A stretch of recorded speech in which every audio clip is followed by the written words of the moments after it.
Janusz Korczak's total devotion was to children and rights of children. At a time when you're talking the turn of the 20th century, children were to be seen and not heard.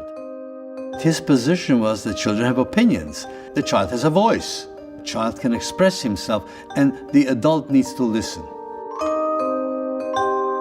It's a totally radical idea, but it came out of his understanding of children, because he himself was a pediatrician.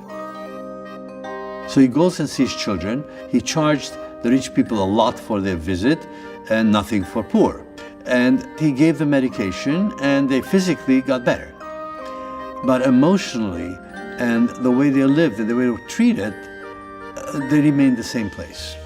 And he felt that that's unfair, because they're human beings. They're not just creatures waiting to grow up to be adults.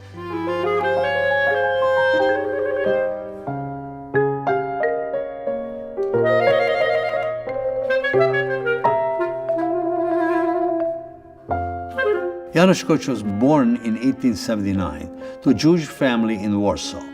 His name is Henryk Goldschmidt. But when you think of a Jewish family in Warsaw, you think of a long black coat and a fur hat. Not so. He was a very assimilated Jew. His whole family was assimilated. His grandfather was a physician, his father an attorney.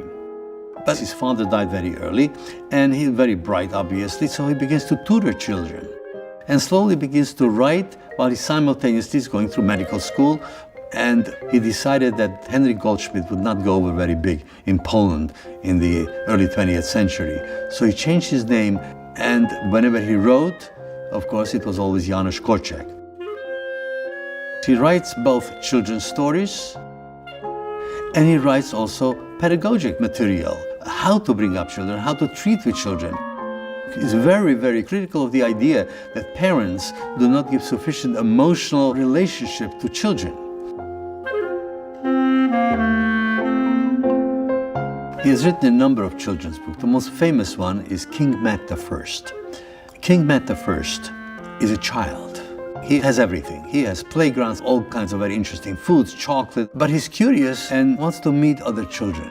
And so he strikes up a relationship with a child, and together they go out.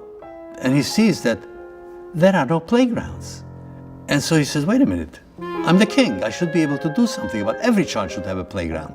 And so he proceeds to start putting up playgrounds. And slowly, step by step, he convinces the adults that children are people. And it's really Korczak himself, how he sees the world. In some ways, he remains a child, because he believes in the good and create a good society, particularly for children. And out of this came the idea that he would like to take children that were abused, neglected, orphans, and put them into an environment where they can flourish. And of course, he accomplishes that with an orphanage in Warsaw for Jewish children, and immediately launches upon the fact that children have to be respected.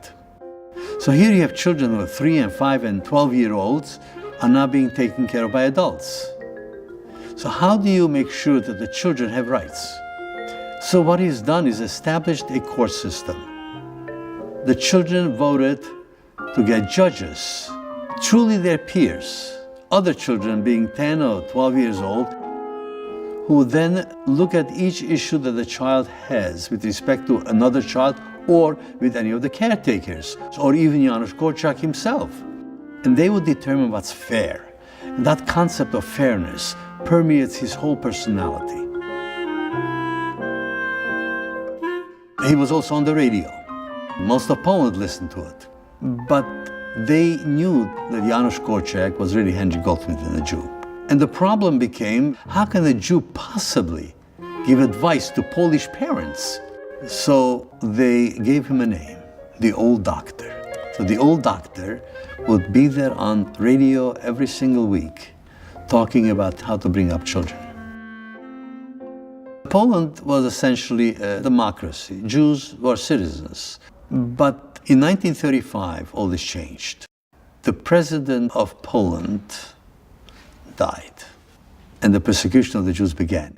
So as 1935 goes to 36 and 37, more and more prejudice takes place, and in fact, Janusz Korczak is no longer on the radio. Of course, 1939 comes along and Germany occupies Poland.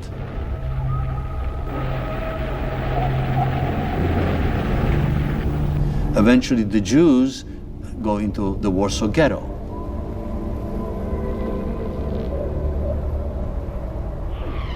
His children must go into the ghetto.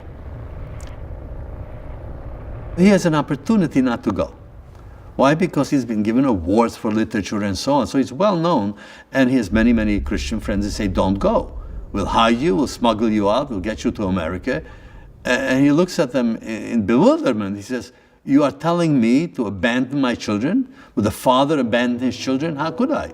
And so he goes into the ghetto with the children. He continues the educational system. He continues to publish a newspaper. It has thousands of children who write in this newspaper. He reestablishes in the ghetto the court system. Basically, he has established the Children's Republic.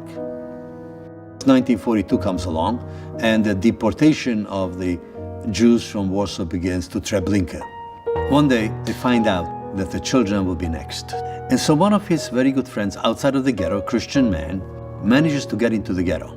But he has papers for two of them, himself and one paper as a sewer and water inspector in the ghetto by the name of Janusz Korczak, to bring him out. It's the night before the deportation of the children, and says to him, Dr. Korczak, ready to go out of here. He berates him. He says, how could you possibly ask me to do that? I should abandon my children. My children are taken from the ghetto into a cattle car. It's going to be dark in there. They're going to be scared. Who's going to comfort them? I must go with them.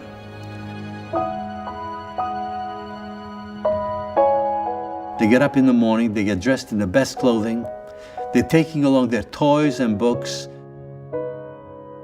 and march through the ghetto, singing with the flag of the kingdom, King Mac I. An eyewitness, Yehoshua Pearl, wrote, "A miracle occurred. 200 children did not cry out. Like stricken swallows, they clung to their teacher and mentor, to their father and brother, Janusz Korczak, that he might protect and preserve them." He carries one child, another by hand, into the cattle car. The cattle car is closed to Treblinka, and they're murdered.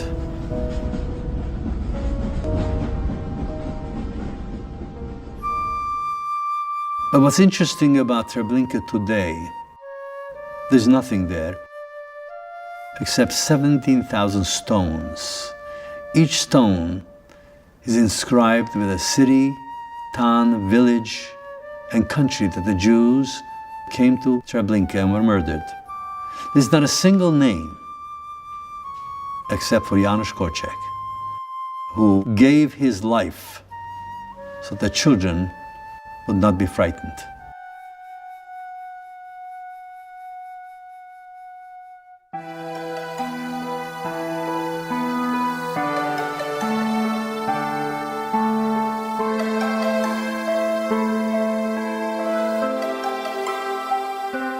The Janusz Korczak sculpture came about through my desire to somehow honor the man who I admired greatly. Yet in the United States, very few people know about him. And the idea, or the march from the orphanage in the ghetto to the train, was a very emotional kind of thing for me. And I tried to imagine in some way, how would one show this? That the children were not screaming and crying. They were not just a ragtag, broken down group of children. And at the same time show Janusz Korczak. He is the ultimate defender of the child.